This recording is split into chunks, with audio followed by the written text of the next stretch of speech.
उत्तर प्रदेश के एक छोटे से गांव में अर्जुन नाम का लड़का रहता था। उसके पिता रामनारायण गांव के सबसे ईमानदार और मेहनती किसान थे।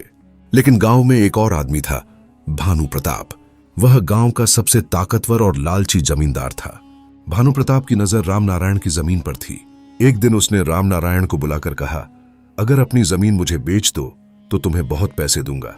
रामनारायण ने साफ मना कर दिया। उस दिन भानु प्रताप के चेहरे पर जो मुस्कान थी वह मुस्कान नहीं, एक खतरनाक साजिश थी।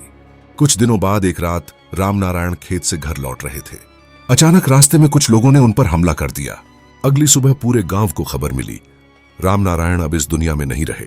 गांव में सबको पता था कि इसके पीछे कौन है, लेकिन भानु प्रताप के डर से कोई बोल नहीं सका। उस दिन 12 साल का अर्जुन अपने पिता की चिता के सामने खड़ा था। उसकी आंखों में आंसू नहीं थे, सिर्फ आग थी।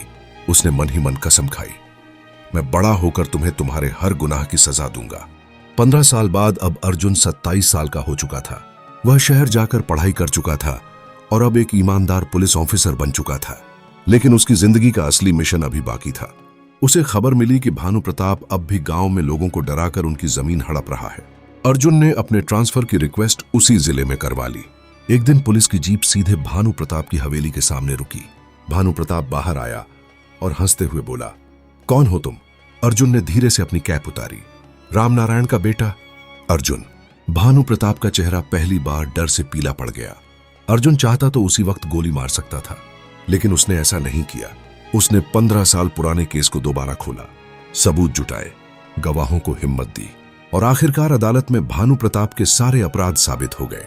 जज ने फैसला सुनाया, भानु प्रताप को उम्र कैद की सजा दी जाती है। जब पुलिस भानु प्रताप को जेल ले जा रही थी, अर्जुन अपने पिता की कब्र के सामने खड़ा था। उसने धीरे से कहा, वो पिताजी, आपका बदला पूरा हुआ। उस दिन अर्जुन को समझ आया कि सबसे बड़ा बदला किसी को मारना नहीं, बल्कि न्याय दिलाना होता है। यह कहानी आपको कैसी लगी कमेंट में जरूर बताएं। वीडियो लाइक और चैनल सब्सक्राइब जरूर करें। धन्यवाद।